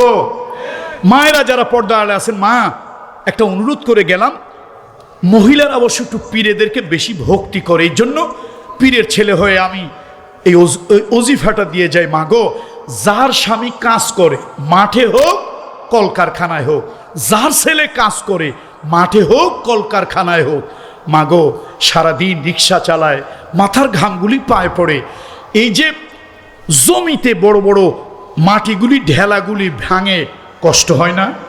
মাথার ঘামগুলি পায়ে পড়ে। মা, ও মা, তোমার কাছে অনুরোধ করি, মা তুমি গরিব হও, তোমার স্বামী যখন, তোমার বাবা যখন কাজের থেকে, তোমার ছেলে যখন কাজের থেকে আসে, মা গো তুমি তাড়াতাড়ি তার গায়ের সেরা গেঞ্জিটা, তার গায়ের সেরা পাঞ্জাবিটা, তার গায়ের পুরান শার্টটা খুলে দিও। তারপরে ঘরের মধ্যে যদি পাখা কারেন্ট থাকে তাহলে তো ভালো কথা, না থাকলে একটা তাল পাখা দিয়ে একটু বাতাস দিও। মা, তোমার ঘরে যদি 1000 টাকা দামের কাঁচের গ্লাস না থাকে, প্লাস্টিকের বাটিতে হলেও একটু ঠান্ডা পানি খেতে দিও, একটু তাল পাখা দিয়ে বাতাস দিও। এই যে পুরুষটা সারাদিন গাধা মতো খেটেছে, গায়ের ঘামগুলি ঝরঝর করে পড়েছে, ঘরে এসে যখন তুমি মা একটু ভালো ব্যবহার করেছো, তুমি বউ একটু ভালো ব্যবহার করেছো, তুমি মেয়ে একটু ভালো ব্যবহার করেছো, ওয়া আয়াতুল্লাহুম আন খালাকা লাকুম মিন আনফুসিকুম আজওয়াজান লিতাসকুনু ইলাইহা ওয়া জাআলা বাইনাকুম মাওয়াদ্দাতাও ওয়া রাহমা। মাগো, তোমার কাছে আল্লাহ থাকার জন্যই পুরুষকে বানিয়েছে। এই ঘরে এসে যখন দেখলো মেয়েটা বাপের গেঞ্জিটা নিয়ে গেছে, গরিব মানুষ, দামি গেঞ্জি না, সেরা গেঞ্জিটা ঘামে চুপচুপ করে ভিজে আসে, গেঞ্জিটা যখন খুলে দেয়, শার্টটা যখন নিয়ে যায়, তাল পাখা দিয়ে একটু বাতাস দেয়, 1000 টাকা দামের গ্লাস নাই, জগ নাই, একটু সিলভারের বাটিতে অথবা প্লাস্টিকের বাটিতে একটু পানি দেয়। পুরুষ যে সারাদিন কষ্ট করছিল, ঘরে এসে তাল পাখার বাতাসটা যখন পাইছে, এক বাটি পানি পাইছে, আচ্ছা বলুন তো সারাদিনের খাটনির কথা কি মনে আছে? ভুলে গেছে সব। আল্লাহু আকবার। এটা আমার আল্লাহ তাআলা করেছেন। এই যে সংসার ধর্ম আল্লাহ তাআলা করেছেন, পুরুষ 1000 খাটবে, 1000 কষ্ট করবে, বাচ্চার কাছে, নাতিপুতির কাছে, বউয়ের কাছে, মেয়ের কাছে যখন যাবে, কষ্টগুলি দূর হয়ে যাবে, দিলে আলাদা একটা প্রশান্তি সৃষ্টি হবে। আল্লাহ, এই জন্য মহিলাদের ধৈর্যটা একটু বেশি হওয়া দরকার, নারীর ধৈর্যটা একটু বেশি হওয়া দরকার। মা, আল্লাহ তাআলা 10 শ্রেণীর লোকদেরকে পুরস্কার দেবে। আ'আদাল্লাহু লাহুম মাগফিরাতুন ওয়া আজরান আযীমা। আল্লাহ মাফ করে দেবে, মাগফিরাত দেবে, এরপরে আল্লাহ জান্নাত দেবে। তার মধ্যে অন্যতম হলো ধৈর্য। বলেন কি? সবাই বলেন কি? সবর, সবর, সবর। এই জন্য যারা হজে যাবেন, ও হাজী সাহেব, আপনি হজে গেলেন, একজন হাজী হজ করে আসলো, একজন বুজুর্গের সাথে দেখা হলো, কেউ কেউ বলেন তার নাম ছিল জুনাইদ বাগদাদি। জিজ্ঞেস করলো তুমি কোথা থেকে আসছো? কয় আমি হজের থেকে আসছি। কি কি নিয়ে গেছিলা? কয় টাকা, খাবার, এইটা সেইটা। ও হাজী, ফিরে যাও, আবার আগামী বছর হজে যাও। তোমার হজ হয় নাই। 3টা দৌলত যার সাথে না থাকবে তার হজটা ঠিক মতো হওয়ার কথা নয়। তার মধ্যে প্রথম দৌলত, প্রথম সম্পদ হলো সবর। সবর যদি থাকে হাজী সাহেব, তোমার হজটা যথাযথভাবে হয়েছে। সবর যদি তোমার ভিতরে না থাকে, ও হাজী সাহেব, সাইনবোর্ড লাগাইছো হাজী, কিন্তু প্রকৃত হাজী কখনই তুমি হতে পারো না। এই জন্য আসুন ও মুরব্বীরা, ও যুবকেরা, আল্লাহ তাআলা একটা গুণ দিয়েছেন সবর। আমরা সবাই যেন সবরের গুণটা অর্জন করতে পারি। ওয়াস-সাবিরিনা ওয়াস-সাবিরাত ওয়াল খাশিঈনা ওয়াল খাশিআত। আর আল্লাহর ভয় দিলের মধ্যে আনতে হবে। পুলিশের ভয় দিয়ে মানুষ ভালো বানানো যায় না। ও রাজনৈতিক দলের লোকেরা, তোমার হাতে দড়ি পায়ে দড়ি, ভাইরা তোমরা যারা ক্ষমতায় যাবে, ক্ষমতায় আছো, ক্ষমতায় যাবে, হাতে দড়ি পায়ে দড়ি, অনুনয় বিনয় করে বলি, ভাই বিশ্বাস করো, বিশ্বাস করো, পুলিশের ভয় দিয়া, জেল দিয়া মানুষের চরিত্র ভালো বানানো যায় না। মানুষের চরিত্র ভালো বানানো যায়। আল্লাহর ভয়, আল্লাহর ভয়, আল্লাহর ভয় যদি দেওয়া যায়। রাত, গভীর রাত, রাত 2টার সময় এক বস্তা টাকা পাওয়া গেল, অন্ধকার রাত, কেউ নাই, কেউ নাই, কেউ নাই, পুলিশ নাই, পাহারাদার নাই, চতুর্দিকে তাকায় দেখো কোনো সিসি ক্যামেরা নাই, এক বস্তা টাকা। রাত 2টা 2:30টার সময় তুমি যদি মাথায় করে বাড়ি নিয়ে যাও, মাটির নিচে যদি লুকায় দাও, কেউ দেখবে না, কেউ জানবে না, কারো পক্ষে জানা সম্ভব নয়। কিন্তু তোমার দিলের ভিতরে যদি আল্লাহর ভয় থাকে, আল্লাহর ভয় যদি থাকে, ওই এক বস্তা টাকা তো দূরের কথা, 5টা টাকাও তুমি চুরি করবে না। কথা ঠিক কিনা বলুন? এই জন্য আসুন, জেল দিয়া মানুষের চরিত্র ভালো হয় না, পুলিশের ডান্ডার বাড়ি দিয়া মানুষের চরিত্র ভালো হয় না। পুলিশ দিয়া যদি মানুষের চরিত্র ভালো হতো, পুলিশ দিয়া যদি মানুষ ভালো বানানো যেত, তাহলে হাউন আঙ্কেলের মতো একটা বজ্জাত বদমাশ পুলিশ ডিপার্টমেন্টে হইতো না। কথা ঠিক কিনা বলুন? বদমাশ দ্য গ্রেট হাজার হাজার মায়ের নিরহ সন্তানগুলোকে বন্দি করে লক্ষ নয় কোটি কোটি টাকা ইনকাম করেছে, টর্চার করেছে। এই জালিমগুলি মানুষ না, এগুলি পশু জানোয়ারের থেকেও হাজার গুণ নিকৃষ্ট। পুলিশের পেশা মহান পেশা, পুলিশের পেশা মহান পেশা। আপনারা মনে করেন পুলিশ বেতন পায়, বেতন দিয়ে পুলিশের ঋণ শোধ করা যাবে না। পুলিশকে আপনার ছেলে আমার ছেলে, আপনার জামাই আমার জামাই, আপনার ভাই আমার ভাই, ওরা আমার গায়ের, আমার রক্ত। কত ঠিক কিনা বলেন? আচ্ছা, পুলিশ কি আসমান থেকে আসছে? আমাদের সন্তান, আমাদের ভাই ব্রাদার। কিন্তু ওদেরকে এই সমাজ নষ্ট করে ঘুষ খাওয়া শিখায়, তারপরে রাজনীতি ভিন্ন মতের লোকদের বুকের উপরে বুলেটের পাড়া দিয়া পিটানো শিখায়। শিবিরের ছেলেদেরকে এমন পিটাইছে, সেই ভিডিও আছে পৃথিবীতে। একটা পশুকেও অতভাবে পিটায় না, তার চিৎকার গগন বিদারী চিৎকার, আকাশ বাতাস মুখরিত। আপনারা ইউটিউবের আর্কাইভে দেখবেন, ছাত্রদলকে পিটিয়েছে, সবাইকে কথা বলি, কিন্তু ওই পিটানের ওই ভিডিওগুলি সারা পৃথিবীকে এরকম নির্দয় নিষ্ঠুরের মতো পিটানো, সারা পৃথিবীতে এত নিকৃষ্ট ভিডিও আমার চোখে কখনো পড়েনি। জানি না আপনারা কারা কারা দেখেছেন। তাহলে একটা মানুষ হয়ে শুধু রাজনৈতিক একটা পদ পদবীর জন্য অন্য মানুষের উপরে এরকম জুলুম, এটা জালিমের ছাড়া আর কারো পক্ষে সম্ভব নয়। এই জন্য আমরা পুলিশকে দোষারোপ করি না, দোষারোপ করি আল্লাহর ভয় না থাকলে, আল্লাহর ভয় থাকলে, আল্লাহর ভয় থাকলে, আল্লাহর ভয় থাকলে। এই জন্য সৈয়দনা আলীকে গিয়ে সময়ের অভাবে আমি বলতে পারলাম না, সৈয়দনা আলীকে একজন জিজ্ঞেস করেছিল, আলী হাল আনতা তাআলাম মা তাকওয়া, তুমি কি বলতে পারো তাকওয়া কাকে বলে? সৈয়দনা আলী বলেছিলেন, 4টা জিনিসের নাম তাকওয়া, 4টা জিনিস যার ভিতরে আছে সে মুত্তাকি। আর তাকওয়া হিয়া খাউফুম মিনাল জলিল ওয়াল আমালু বিতানজিল ওয়াল কিনাআতু বিল কলিল ওয়াল ইস্তিদাদু লিয়াউমির রহিল। শোনো, তাকওয়ার প্রথম হলো ভয়, আল্লাহর ভয়, আল্লাহর ভয়, আল্লাহর ভয়, আল্লাহর ভয়, মৃত্যুর ভয়, জাহান্নামের ভয়, কবরের ভয় ঢুকায় দাও, পিটায়া ওই লোকটাকে দিয়া গুনাহ পাপের কোনো কাজ করাইতে পারবা না। তাহলে মানুষ ভালো বানানো যায় কি দিয়া? একটু সবাই বলেন না, মানুষ ভালো বানানো যায় কি দিয়া? আল্লাহর ভয় দিয়া। সবাই বলেন, মানুষ ভালো বানানো যায় কি দিয়া?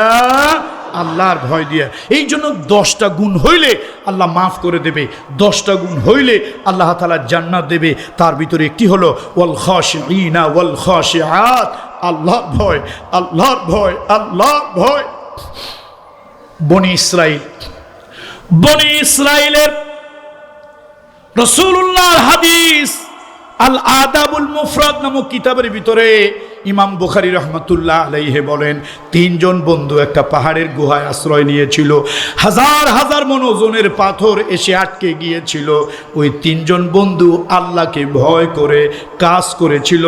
সেইটা রেফারেন্স দিয়ে আল্লাহর কাছে যখন হাত তুলে দোয়া করেছে, আল্লাহ তাআলা ওই 3 জন বন্ধুকে বিপদ থেকে উদ্ধার করে দিয়েছে। ও পর্দালের মহিলারা, মা গো, স্বামীকে ফাঁকি দেওয়া যাবে? পরকীয়া প্রেম করো। মা, তোমার স্বামী বিদেশে আছে, টাকা পাঠায়, ওই টাকা নিয়ে তুমি আরেকজনের সাথে চলে যাও। মা গো, তোমার দিলের ভিতরে যদি আল্লাহর ভয় আসে, তাহলে কোনো পরকিয়া তোমার দ্বারা হবে না, খারাপ কাজ তোমার দ্বারা হবে না। আর আল্লাহর ভয় যদি মা তোমার দিলের মধ্যে না থাকে, তাহলে তুমি মা যে কোনো খারাপ কাজ করতে পারো, কেউ তোমারে ফিরাতে পারবে না। শেষে কালেকশন আছে। এবার আল্লাহ তাআলা বললেন, কয়টা পর্যন্ত গেছি সব একটু বলেন তো, কয়টা কয়টা? আচ্ছা এবার ধরেন, আঙ্গুল ধরেন, ধরেন আঙ্গুল ধরেন। ইন্নাল মুসলিমিনা ওয়াল মুসলিমাত, প্রথম হলো মুসলমান হওয়া। ওয়াল মুমিনিনা ওয়াল মুমিনাত, দ্বিতীয় হলো কি? ইমানদার হওয়া। ওয়াল কানিতিনা ওয়াল কানিতাত, তৃতীয় হলো কি? তৃতীয় কি? আল্লাহর দ্বীনের পুরোপুরি শরীয়তের অনুগত্য করা। ওয়াস-সাদিকিনা ওয়াস-সাদিকাত, সত্যবাদী হওয়া। ওয়াস-সাবিরিনা ওয়াস-সাবিরাত, ধৈর্যশীল পুরুষ ধৈর্যশীল নারী হওয়া। ওয়াল খাশিঈনা ওয়াল খাশিআত, এরপরে হলো আল্লাহর ভয়কারী পুরুষ আর আল্লাহর ভয়কারী নারী হওয়া। এরপরে ওয়াল মুতাসাদ্দিকিনা ওয়াল মুতাসাদ্দিকাত, কয় নম্বর এটা? হ্যাঁ, 7 8। দেখছেন এখনই তালগোল পাকায় গেছে। আল্লাহর রাস্তায় ভালো কাজে ব্যয় করা, গরিব দুঃখী মেহনতি মানুষের জন্য ব্যয় করা, এই কাজটা ভালো। কিন্তু আমরা কৃপণতা করি, বখিলামি করি, ভালো কাজে আমরা কখনো অংশগ্রহণ করতে চাই না। এই ভালো কাজে অংশগ্রহণ করার জন্য কোরআন শরীফের ভিতরে আল্লাহ বলেছেন, তাআওয়ানু আলাল বিররি ওয়াত তাকওয়া ওয়ালা তাআওয়ানু আলাল ইসমি ওয়াল উদওয়ান, ভালো কাজে সাহায্য করা, সাদকা দেওয়া। পর্দালের মায়েরা বোনেরা আছেন, রাসূলুল্লাহ সাল্লাল্লাহু আলাইহি ওয়াসাল্লাম মদিনায় ঈদগাহে নামাজ পড়ানোর জন্য আসছে। নবীজি বলেন, এই মহিলারা জাহান্নাম থেকে বাঁচো, জাহান্নাম থেকে বাঁচো। মহিলারা বলি, ইয়া রাসূলুল্লাহ এই কথা কেন বললেন? নবীজি বলে, আমি মেরাজে গিয়ে দেখলাম নারীদের বেহেশতে যাওয়া সহজ, কিন্তু নারীরা বেশি জাহান্নামে। 2 কারণে। কি কি কারণ? নারীরা দান সাদকা করে না, আর কথায় কথায় অভিশাপ দেয়। এই যে মাহফিলটা হচ্ছে মাদ্রাসা মসজিদের উদ্যোগে, এখন 1 মিনিট 2 মিনিট আপনাদেরকে একটু সুযোগ দেওয়া হবে এই ভালো কাজে অংশগ্রহণ করার জন্য। ভলান্টিয়ারেরা আপনাদের কাছে যাবে, পর্দালের ছোট্ট ছোট্ট মাসুম বাচ্চারা, মাসুম ছেলেরা মাদ্রাসার তারা যাবে। মা বোনরা যারা আছেন, আপনারা এই মাসুম বাচ্চাদের কাছে সহযোগিতা করবেন। মেয়েদের প্যান্ডেলে যাবে আমার মায়েরা বোনেরা যারা আছেন, পুরুষরা যারা আছেন। আচ্ছা আমার দিকে তাকান তো সবাই, বৃষ্টির পানি কি কলস কলস পড়ে না ফোটায় ফোটায় পড়ে? রহমতের পানি, এই জন্য অনেক বরকত হয়। আপনারা যদি আল্লাহর রহমত আর বরকতের কথা চিন্তা করে দিলের মধ্যে মাদ্রাসার প্রতি, এই মসজিদের প্রতি আবেগ নিয়ে, দরদ নিয়ে আপনারা যদি এই মাদ্রাসায় সহযোগিতা করেন, তাহলে আল্লাহর মেহেরবানি ওই দানের ভিতরে আল্লাহ তাআলা বারাকা দিয়ে দেবেন, বরকত দিয়ে দেবেন। সবাই সবাই প্রাণ খুলে দান করুন এবং একটু জিকির করুন, লা ইলাহা ইল্লাল্লাহ, লা ইলাহা ইল্লাল্লাহ, লা ইলাহা ইল্লাল্লাহ, লা ইলাহা ইল্লাল্লাহ, লা ইলাহা ইল্লাল্লাহু মুহাম্মাদুর রাসূলুল্লাহ সাল্লাল্লাহু আলাইহি ওয়াসাল্লাম। আল্লাহ তাআলা বলেছেন আল্লাহকে ভয়কারী হতে হবে। এরপরে আল্লাহ রাস্তায় দান সাদকা কর, আস-সাদকাতু তারুদ্দুল বালা।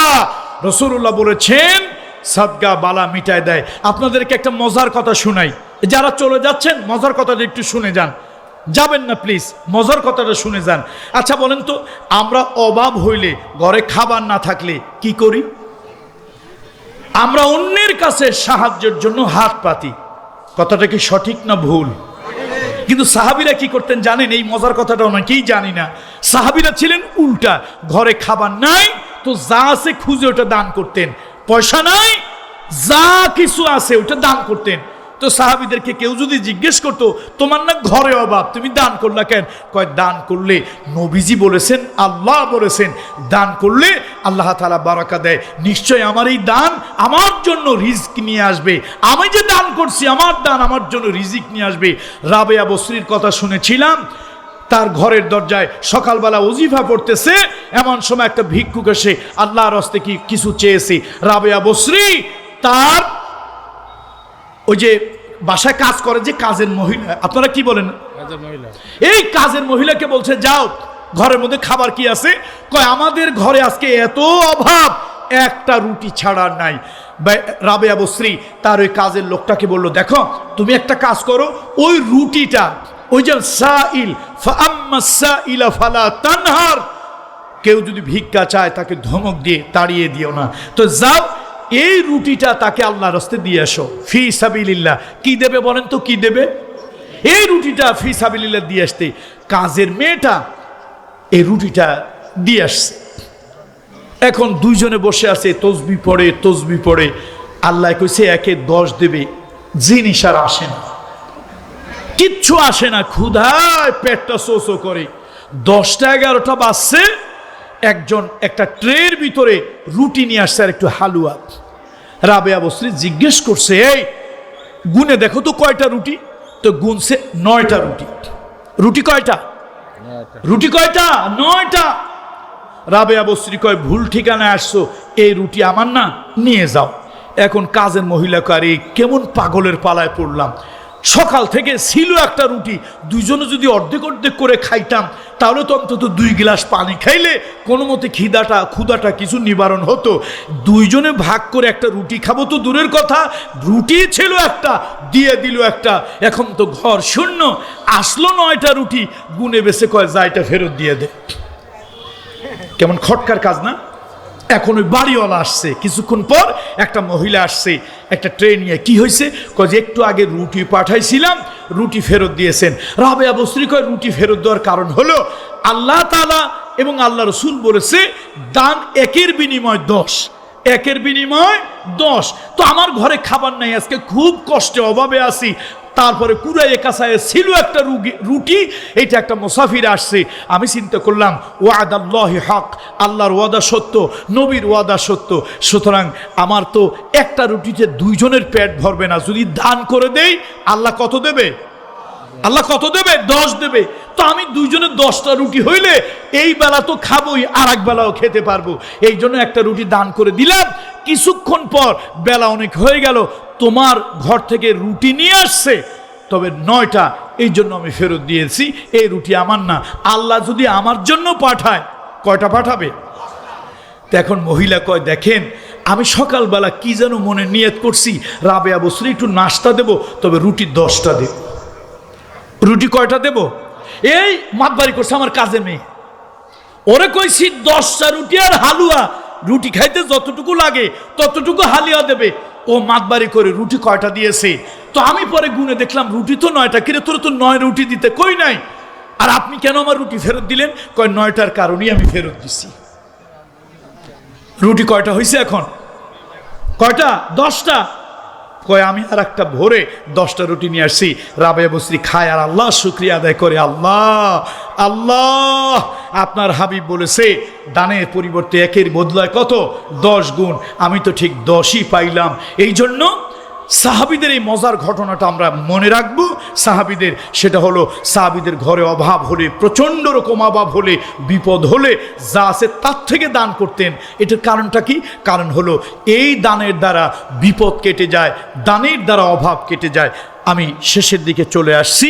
তাহলে ওয়াল মুতাসাদ্দিকিনা ওয়াল মুতাসাদ্দিকাত, মা বোনরাও দান করবেন, পুরুষরাও দান করবেন। ওয়াস-সাইমিনা ওয়াস-সাইমাত, এবং রোজা পালনকারী পুরুষ, রোজা পালনকারী নারী। ওয়াল হাফিজিনা ফুরুজাহুম ওয়াল হাফিজাত, এবং ইজ্জত আবরু চরিত্র হেফাজতকারী পুরুষ, ইজ্জত আবরু চরিত্র হেফাজতকারী নারী। ওয়ায-যাকিরিনা আল্লাহা কাসীরা ওয়ায-যাকিরাত, আর আল্লাহর জিকিরকারী, আল্লাহকে স্মরণকারী অধিক পরিমাণে কাসীর, কাসীর শব্দ ব্যবহার করা হয়। এই দুনিয়ার ভিতরে কোন ইবাদতের ক্ষেত্রে আল্লাহ তাআলা কাসীর বলেন নাই। জিহাদ করতে বলেছে, জিহাদের ক্ষেত্রে কাসির বলে নাই। হজ করতে বলেছে, কাসির বলে নাই। নামাজ পড়তে বলেছে, কাসির বলে নাই। রোজা রাখতে বলেছে, কাসির বলে নাই।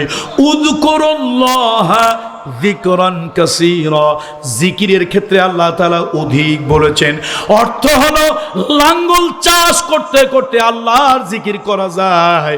ও যশোরের বুড়া বাবাজিরা, মুরব্বীরা, যদি জিকির করেন, লাঙ্গল চাষ করতে করতে জিকির করেন, সাইদি সাহেব রহমতুল্লাহ আলাইহি বলেছিলেন কিছু কিছু সময় লাঙ্গলের মাথা খারাপ হয়ে যায়। জমির ভিতরে লাঙ্গলের মাথা ঠিক থাকে, যেই না আইলের কাছে যায়, অন্যের জমির ভিতরে খালি লাঙ্গলটা ঢুকে যায়। কত ঠিক কিনা বলেন? অন্যের জমির আইলের কাছে গেলেই আপনার লাঙ্গলের মাথাটা ঘুরে যায়। আসলে মাথা লাঙ্গলের ঘোরে না, মাথা আপনার ঘোরে। জিকির যদি জমিতে থাকে, অন্যের জমি জবরদখল করবেন না। জিকির যদি প্রতিবেশীর কাছে থাকে, আল্লাহর ভয় যদি স্মরণ জিকির থাকে, তাহলে অন্যের জমি, পরের জমি 3 হাত দখল করে খায়। আইলে দাঁড়াইলে মনে হয় ভিতরে আরো 2 হাত পায়। জিকির যদি থাকে, অন্যের জমি জবরদখল হবে না। জিকির যদি থাকে, অফিসের চেয়ারে বসে দিলে দিলে যদি আল্লাহর জিকির করেন, তাই বলে আবার অফিসের চেয়ারে গিয়ে কাম কাজ ফেলাইয়া ব্যাংকে, অফিসে, স্কুলে, কলেজে গিয়া কয় যে আল্লাহ কোরআনে কইছে জিকির বেশি পরিমাণে করার জন্য, ছাত্রদের ক্লাস বাদ দিয়া আল্লাহু আল্লাহু আল্লাহু আল্লাহু আল্লাহ ছাড়া নাই কেহু, এই জিকির স্কুলের চেয়ারে গিয়ে করলে হবে? জোরে বলেন হবে? এক লোক শেষিবালায় রোজা রাখছে, রোজার দিন, তারপরে ফাইলটা নড়ে না। লোক একটা এসে কয়, স্যার এই ফাইলের পিছনে কতদিন দৌড়াই, ফাইল তো নড়ে না। পিয়ন একটা এসে কয়, শোনো, ফাইলটা যে নড়বে কেমনি? ফাইলের নিচে কি কোনো চাকা আছে?